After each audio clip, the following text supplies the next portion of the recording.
Boa noite, pessoal, tudo bom? Tudo certo?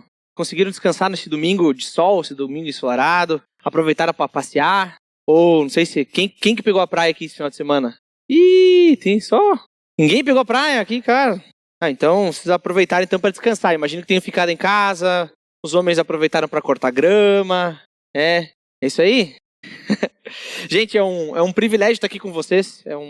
Uma alegria estar aqui à frente mais uma noite e podendo compartilhar um pouco daquilo que Deus nos fala através da palavra dele. Eu não sei quantos aqui têm o costume de ler, né, de gostar de leitura, de ler algumas histórias. Mas se você lê, ou se você não tem muito hábito de ler, talvez você já leu, nem que seja um gibi, né?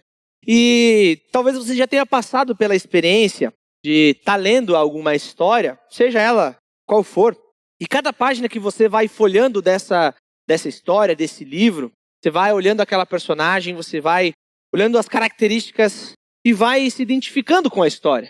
Você vai olhando para tudo aquilo que está acontecendo e você começa a parar para pensar e falar: poxa, mas parece que o escritor está escrevendo sobre a minha vida. Parece que ele conhece, será que está aqui atrás de mim, que ele sabe exatamente aquilo que está se passando nos meus dias? Eu, por exemplo, li esse ano ainda, eu acho que o livro que eu mais gostei na minha vida, né, que é O Peregrino, de John Bunyan. É um livro muito antigo, já tem aí, eu acho que uns seus 400 anos. E eu ficava perplexo com a semelhança que aquilo que acontecia com a personagem principal, que é intitulada O Cristão, ficava impressionado com as coisas que aconteciam com ele e que eram muito similares às coisas que aconteciam na minha vida. A peregrinação dele até o lar eterno, o lar celeste, eram muito parecidos com as coisas que acontecem na minha vida, na minha peregrinação nessa vida, até o dia em que eu espero estar na eternidade com Cristo.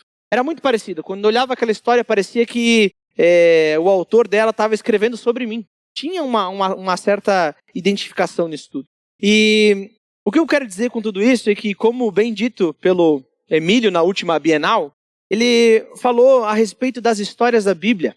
E, de fato, a Bíblia tem muitas histórias. Não só alguns livros de história, alguns gostam de livros de histórias diversas, de fantasia e tudo mais. Mas a Bíblia é cheia de inúmeras histórias. De várias pessoas que são parecidas como nós. São falhas como nós. Mas que servem a um Deus todo-poderoso. A um Deus criador dos céus e da terra. E o Emílio, na última Bienal, ele disse que essas histórias são as nossas histórias. E de fato, são assim mesmo. As histórias da Bíblia de pessoas falhas como nós, que são redimidas assim como nós, são as nossas histórias. São as histórias do povo de Deus. Povo que nós nos identificamos. A sua igreja, o seu povo. Nessas histórias, né, histórias do povo de Deus, nós conseguimos ver a história do Salvador, o nosso Senhor e Salvador Jesus Cristo. De como nele e somente nele nós recebemos graça e misericórdia verdadeira.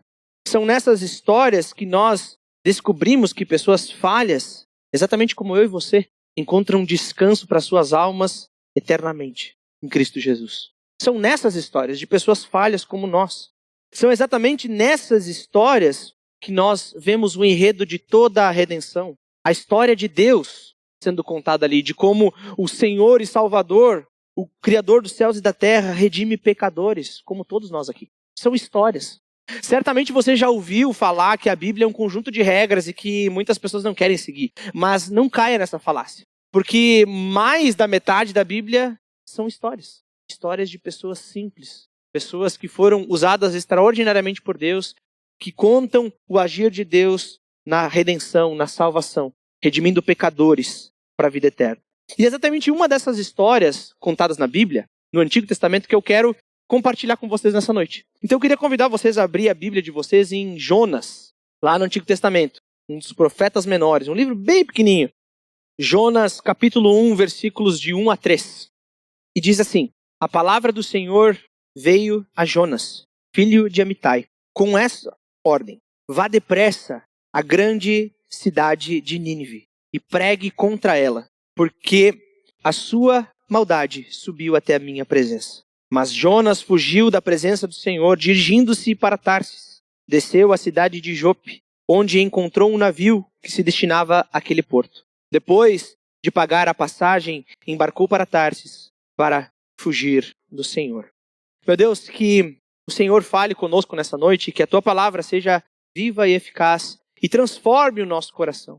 Senhor, que estejamos sensíveis ao Teu Espírito, Pai, com os ouvidos bem abertos para entender aquilo que o Senhor ensina através da história de Jonas e que possamos, Deus, ser transformados por ela para a Tua glória, para a Tua adoração, para que o Senhor seja glorificado sempre. Pedimos por isso em nome de Cristo Jesus. Amém. Bom, gente, esse é o início da história do profeta Jonas. E eu posso dizer aqui com certa certeza que todos nós, em alguma medida, já ouvimos falar sobre a história de Jonas. Em alguma medida, não sei se profundamente ou mais superficialmente, você já deve ter ouvido falar sobre Jonas. Ao mesmo tempo, essa história a respeito de Jonas é uma das histórias mais negligenciadas de toda a Bíblia. Negligenciada por nós. E talvez você pode dizer assim, tá pensando, mas Ariel, eu leio essa história, eu ensino ela para os meus filhos. Poxa vida, como que eu negligencio essa história? Eu ensino que Jonas foi engolido por um grande peixe e que Deus guardou a vida dele de maneira extraordinária. Eu sempre ensino isso para os meus filhos. A questão é que muitas vezes a gente quer ensinar para os nossos filhos, a gente quer ensinar para os outros, mas muitas vezes a gente não ensina para a gente mesmo, a respeito daquilo que Deus nos ensina através das histórias da Bíblia. Eu quero dizer que a história a respeito do profeta Jonas, que está relatada aqui na Bíblia, em 4 capítulos, ela é sim uma história para crianças. Estou dizendo para você não ensinar mais para os seus filhos ou para as crianças. Mas ela também é uma história para gente grande. Uma história para mim e para você. A gente tem muito a aprender com essa história. Não é só uma história da carochinha que a gente conta para as crianças dormirem. Mas nós temos muito a aprender com essa história. Esse relato a respeito do profeta Jonas não se trata de uma ficção. Talvez você possa estar pensando, isso aqui é coisa de novela. Poxa, um cara foi para um lado, um peixe foi lá, engoliu, vomitou ele em outro lugar. Ele teve que sair lá para uma outra nação falar. Parece meio ficção, mas a Bíblia trata isso como verdade. E nós cremos que se trata de algo histórico, que de fato aconteceu. Não é uma alegoria, não é uma parábola querendo trazer uma verdade filosófica mais profunda e que a gente tem que alcançar o ápice para entender aquilo que Deus quer nos ensinar. É uma história verídica que aconteceu verdadeiramente, historicamente. Aliás, o próprio Jesus fala disso. O próprio Jesus cita a história de Jonas como algo que aconteceu de fato. Não como algo fictício ou uma história a ser contada simplesmente. Mas algo que de fato aconteceu e que inclusive é usado como sinal. O próprio Jesus menciona isso, que a história de Jonas é um sinal daquilo que iria acontecer quando Jesus morre e depois de 3 dias ressuscita. A história de Jonas é como se fosse um exemplo disso que iria acontecer. Ele ficou 3 dias dentro de um grande peixe, né? Jesus permaneceria 3 dias morto e depois ressuscitaria. É um sinal daquilo que aconteceria na morte e ressurreição de Cristo. Porém, infelizmente, a gente tem poucas informações a respeito de quem era Jonas e o que ele fazia. Se a gente vasculhar a Bíblia inteira, a gente vai ver pouquíssimas coisas que falam a respeito de quem era Jonas. Porém, essas poucas informações que a gente tem já nos ajudam a entender um pouco mais da história e daquilo que a gente leu nesses 3 primeiros versículos. Nós sabemos que Jonas foi um profeta dos tempos de Jeroboão II. Poxa, mas quando que é isso? É lá por volta do ano 793 até 753 a.C. Então ele ficou ali em torno de uns 40 anos, esse rei, 41 anos. E Jonas, ele é um profeta desse tempo, em que Jeroboão era rei. Conforme está descrito lá em 2 Reis 14, 25. E sendo Jonas um profeta, a gente precisa entender o que é um profeta. O profeta, ele é um instrumento de Deus para comunicar a vontade de Deus, a palavra de Deus ao povo. O próprio título profeta significa boca de Deus. Boca de Deus. Então Jonas, como boca de Deus, ele deve tornar conhecida a palavra de Deus. Deus quer falar algumas coisas, ele pinça algumas pessoas, que são denominadas profetas, para justamente comunicar a sua vontade e a sua palavra ao povo. Jonas é um desses caras. Ele é um profeta. E embora muitos profetas denunciassem os pecados das outras nações, juízos sobre as outras nações, pouquíssimos desses profetas iam até essas outras nações para denunciar o seu pecado e falar aquilo que iria acontecer. Pouquíssimos casos a gente vai ver na Bíblia. E um desses pouquíssimos casos é Jonas. Porque Jonas não está falando para Israel, ele vai falar para uma outra nação, uma nação pagã, que não conhece ao Deus verdadeiro.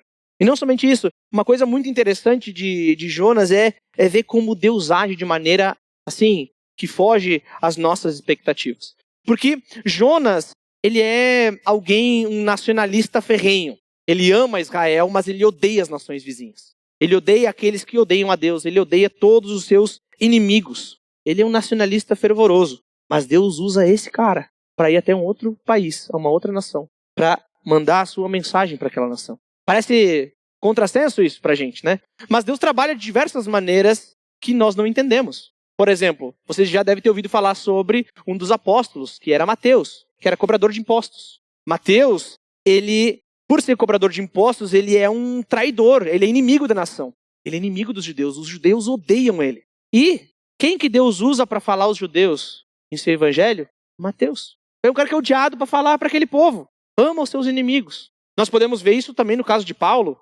Paulo, fariseu, ele tem toda a autoridade, toda a pompa para falar aos judeus, mas Deus faz o quê? Deus chama ele para falar aos gentios. Gente que não conhece a Deus. A gente vai falar, não, a gente podia trocar os lugares aqui, a gente podia pegar Paulo, falar com os judeus, Mateus com os gentios e ia dar tudo certo.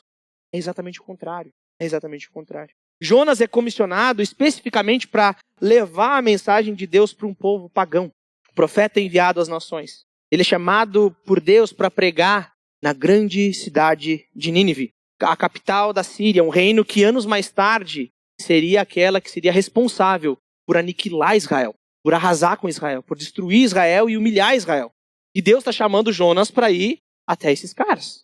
E aí a gente precisa entender quem que é essa Síria, quem que é essa outra nação. Porque a Síria, ela é comumente conhecida como a mais cruel e implacável nação do mundo antigo. A mais cruel, uma nação que se orgulhava da sua crueldade e fazia disso o seu slogan.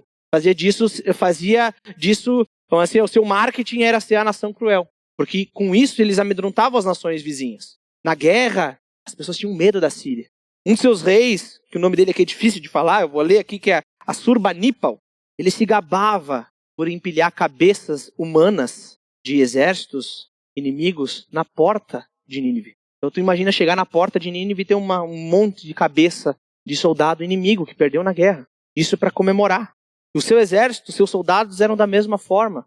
Eles esfolavam as pessoas vivas. Eu não sei se você sabe o que é isso, mas é tirar a pele da pessoa enquanto ela está viva. Era tortura. Pegava por gancho e tirava a pele da pessoa com ela gritando, sofrendo. Essa é Nínive.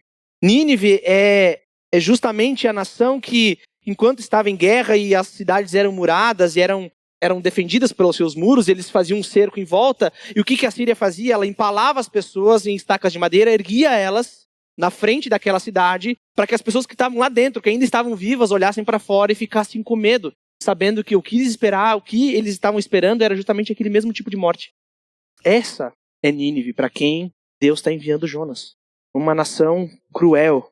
Olha só o que o profeta Naum, a gente pode puxar algumas páginas para frente, talvez umas 5, 6 páginas, a gente vai ver o que Naum vai dizer a respeito de Nínive.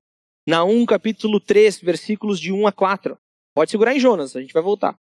Naum, capítulo 3, versículos de 1 a 4.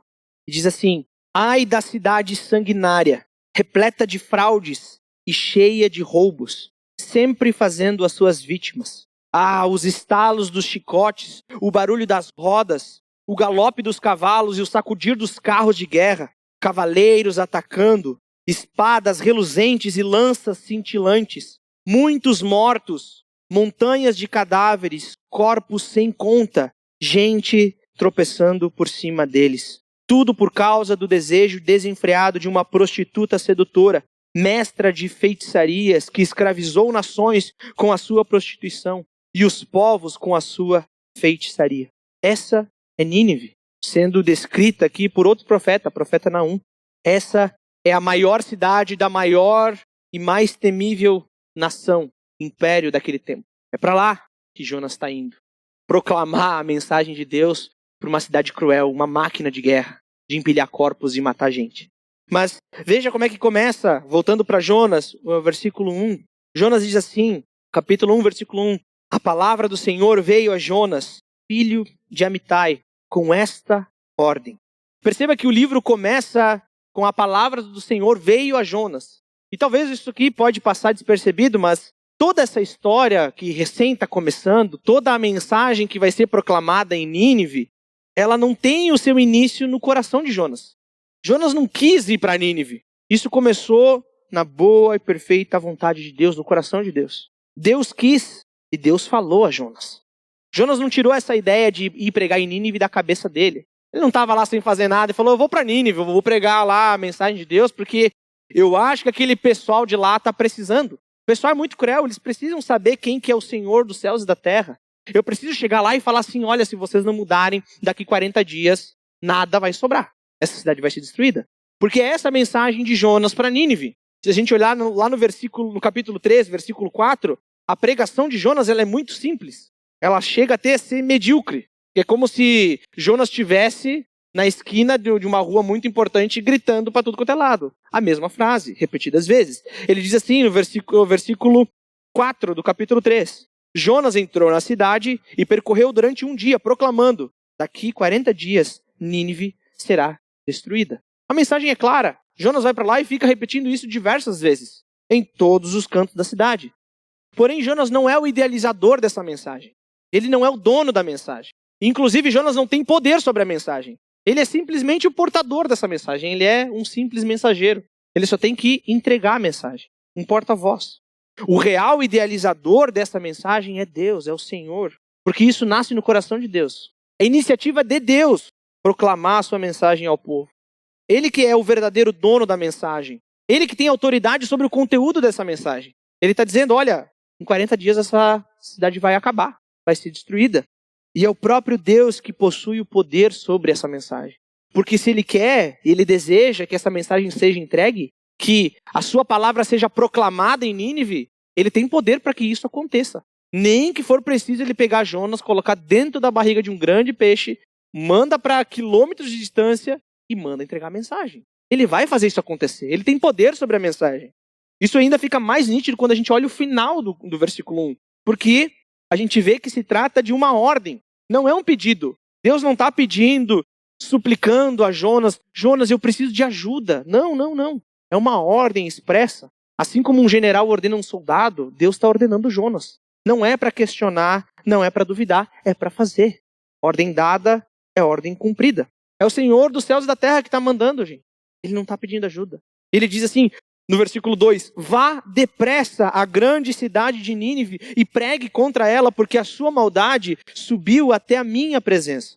Esse vá depressa, na versão da NVI, parece uma ordem que não é tão urgente como ela poderia ser. Em algumas outras traduções, eu creio que fica um pouco mais claro a exigência do cumprimento da ordem de Deus. Algumas outras versões vão dizer assim, levanta-te e vai, dispõe-te e vai. Eu creio que esses termos traduzem melhor porque se trata assim, cara, tá sentado aí, levanta e vai, não pensa, não é para ti daqui um tempo, daqui uma semana, tu pensar em dar comida pros bichos, não. É levantar e ir, é ficar disposto e ir. Ele tem que largar todos os afazeres, larga tudo e vai para Nínive pregar. E a gente precisa ter uma noção que a cidade de Jonas, que é Gat-Hefer, até Nínive não é um percurso curtinho, não é Bento Garibaldi. É 800 quilômetros em linha reta, a pé, no deserto. Não é fácil. Mas Deus está mandando, Jonas, levanta e vai. Fica disposto e vai. É um chamado muito similar ao que a gente vê nos evangelhos, quando Jesus chama os seus apóstolos. Larga tudo e me segue. Quando Jesus está lá com os pescadores, eles abandonam as suas redes, deixam as redes ao mar e vão seguir Jesus. Quando Jesus chama Mateus, ele abandona a coletoria de impostos, larga tudo e segue Jesus. O chamado de Jonas é o mesmo. Larga tudo que tu está fazendo, para tudo que tu está fazendo e vai para Nínive pregar contra ela, clamar contra ela. Isso fica muito claro quando a gente vê a palavra de Deus dizendo a sua maldade subiu até a minha presença. Até a minha presença. Olha só, eu não sei quantos aqui dirigem, ou tem que viajar a trabalho, coisa assim, ou se você já viajou para o interior, mas às vezes está viajando para o interior, está lá no carro, bem bonito, estrada boa, não tem buraco nenhum, não tem ninguém, não tem trânsito, está andando bem tranquilo, lindas paisagens, tudo tranquilo, os passarinhos cantando. Dali a pouco você começa a sentir um cheiro forte. É até difícil respirar.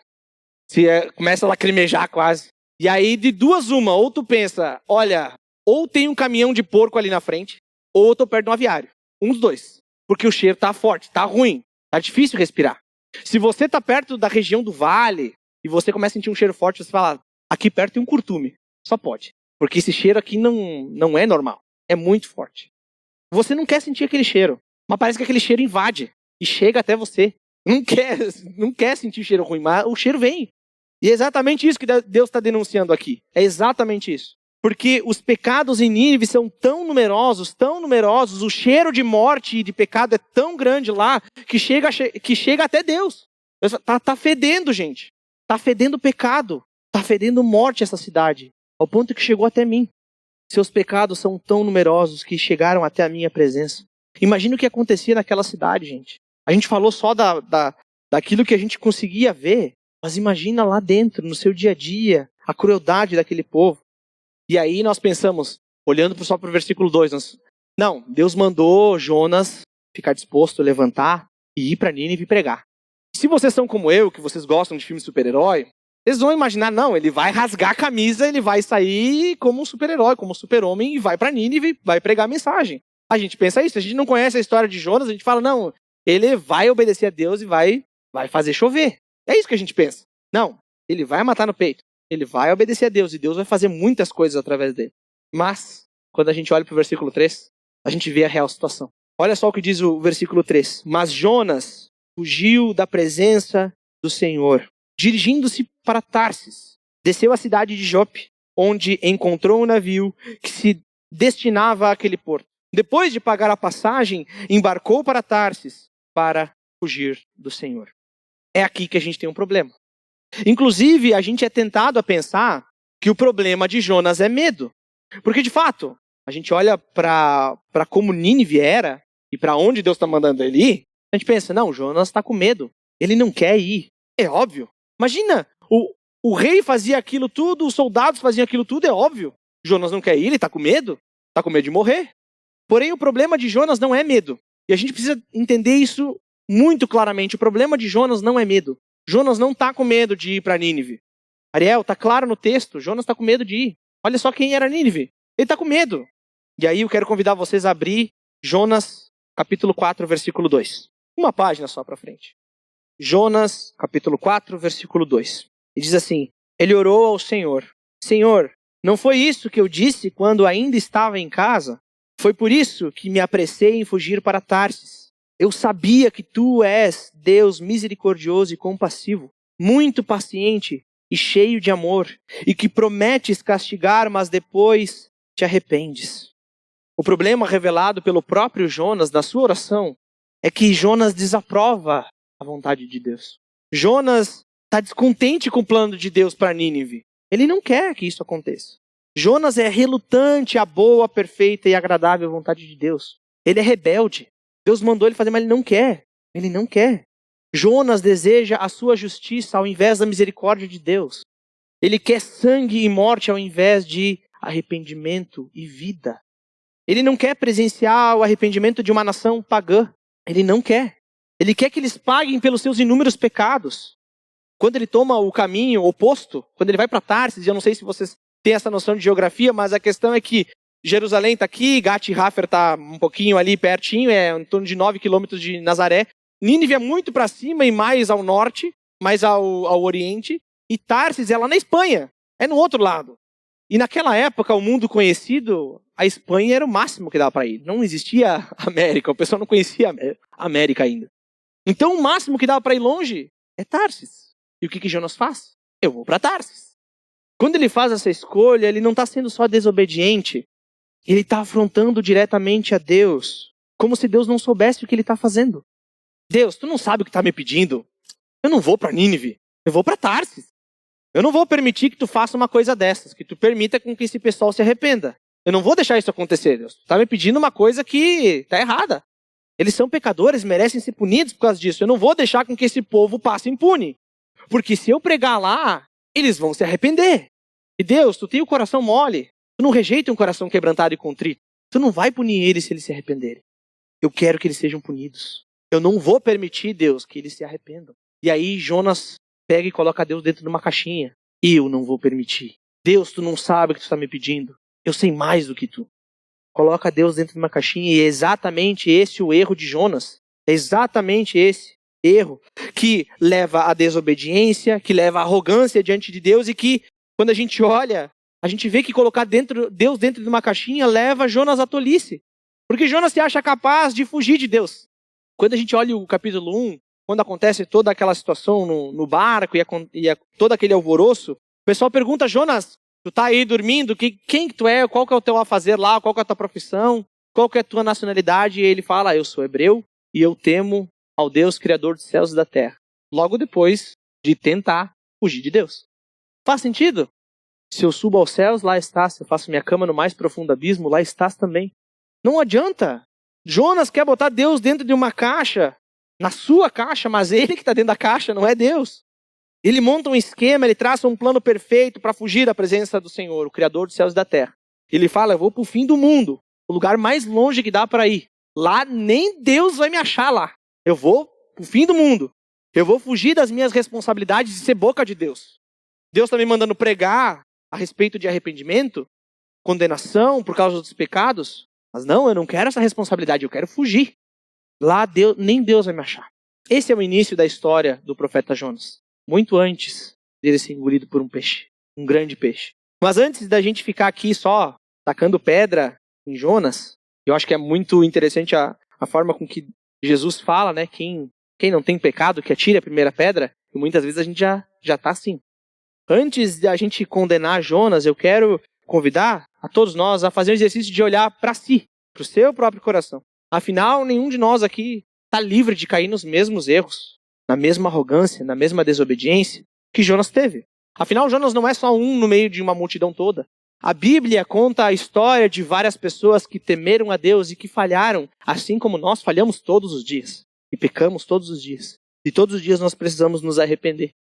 Mas a questão é, quem garante que nós não somos Jonas? Que nós não queremos obedecer a Deus, Deus manda a gente para Nínive, a gente vai para Tarsis, a gente foge. Quem garante que nós não somos assim? Porque muitas vezes, Deus fala, cara, não é para sonegar imposto.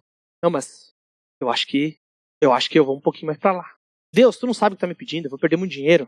E aí com esse dinheiro que eu poupar, eu posso até ofertar na igreja. Olha só. Quem garante que nós não somos Jonas? Que temos amigos muitas vezes que estão ali sofrendo e a gente não faz nada. Pessoas que estão inconformadas com o futuro da sua vida ou para onde vai a sua alma e nós temos a mensagem que traz a vida eterna. E a gente não fala. A gente não fala. Por acaso nós somos fiéis às ordens de Deus? Somos mesmo? Ou a gente é que nem Jonas? Que a gente ouve uma coisa e faz outra. Você se coloca de pé para cumprir a vontade de Deus? Porque Jonas se colocou de pé. Ele se colocou disposto, mas para fugir. Nós nos colocamos de pé para, de fato, a ensinar pessoas, a acompanhar pessoas, orar por pessoas, a crescer na fé com as pessoas, a ajudar aqueles que estão necessitados. Nós nos colocamos nessa condição ou nós fugimos, a exemplo de Jonas? Nós estamos dispostos a servir Deus imediatamente e não na semana que vem, mas ficar de pé e, de fato, ir, mesmo que aquilo custe a nossa vida, ou custe nosso tempo, ou os nossos afazeres? Ou nós somos como Jonas? Nós somos como Jonas que odiamos os nossos inimigos? E isso aqui é um ponto muito importante, porque Jonas é de Israel. E Israel, quando a gente acompanha o restante da história, nós sabemos que Israel é dizimada, é destruída por essa Síria, por essa Nínive. Eles eram inimigos já, há muito tempo antes já. E Deus está mandando Jonas ir para uma nação inimiga, pregar a sua mensagem, por amor, por misericórdia. A pergunta é, nós amamos os nossos inimigos, aqueles que nos fazem mal? Aqueles que nos apunhalam pelas costas? Aqueles que querem puxar o nosso tapete? Nós os odiamos ou nós os amamos? Nós proclamamos a mensagem de Deus para essas pessoas. O que nós fazemos? Isso é uma pergunta muito difícil para mim responder hoje, porque algumas pessoas já sabem, mas hoje estava em casa, me preparando para a mensagem, e aí surge uma coisa que roubaram a minha conta numa rede social, no Instagram. Hackearam a minha conta. E começaram a postar coisa, e começaram a mandar mensagem para um, para outro, dizendo que iam ganhar muito dinheiro. E no início, antes de tudo isso acontecer, lá quem tem Instagram tem um feed, tem as fotos lá, o cara postou uma foto tirando sarro da situação, que tinha hackeado a minha conta. E antes de vir pra cá, eu tava tomando banho pensando, meu Deus, como é que eu vou amar esse cara? O cara que tá tirando sarro da minha vida. Nós amamos os nossos inimigos? Amamos mesmo? Aqueles que tiram chacota de nós, que zombam da nossa fé? O que nós fazemos? Nós somos misericordiosos com aqueles que nos ofendem, que são contra nós? Ou nós queremos a nossa justiça, assim como Jonas queria? A gente pode olhar para Jonas e falar, Nossa, Jonas estava corretíssimo, ele queria que o pecado fosse punido, e nós queremos que o pecado seja punido. Mas nós também queremos a misericórdia de Deus, porque nós recebemos misericórdia em Cristo Jesus. Nós éramos inimigos de Deus, mas fomos perdoados em Cristo Jesus por causa que Deus é rico em misericórdia. Nós queremos a nossa justiça ou nós queremos misericórdia? Porque se nós queremos justiça nos nossos termos e não nos termos de Deus, aí fica complicado para o nosso lado também. Agora, se nós queremos misericórdia, nós daremos misericórdia. E esse é o ponto-chave. A história de Jonas, ela fala muitas coisas. Ela vai falar do peixe também. Mais à frente a gente vai ver isso. Mas, quando a gente olha para esses 3 primeiros versículos, nós vemos a história de alguém que é profeta. Alguém que achava que conhecia Deus e colocou ele dentro de uma caixinha. Mas que no fundo, teve que aprender muitas coisas. E o convite é que todos nós aprendamos a conhecer um pouco mais de Deus e não colocar ele dentro de uma caixinha. Mas é justamente nós obedecermos a ele. Nós transbordarmos misericórdia, mesmo que nos ofendam, mesmo que nos aprisionem, mesmo que isso custe a nossa vida. Vamos orar? Senhor nosso Deus, obrigado porque o Senhor é bondoso, obrigado porque a tua misericórdia dura para sempre. Meu Deus, obrigado porque nós aprendemos que nós somos pecadores, Deus, e que nós carecemos da tua graça e misericórdia, Deus. Que nós precisamos do Senhor, inclusive para obedecer a ti. Muitas vezes nós achamos que conhecemos do Senhor, que nós somos fortes diante dos nossos próprios termos, mas em tudo nós precisamos de ti. Senhor, que não sejamos como Jonas, que fugiu diante da tua ordem, que foi rebelde diante das tuas ordenanças. Mas, Senhor, que sejamos fiéis a ti, que obedeçamos ao Senhor, que sirvamos a ti. Nós sabemos que isso não é fácil, porque muitas vezes isso exige de nós abandonar tudo, largar tudo.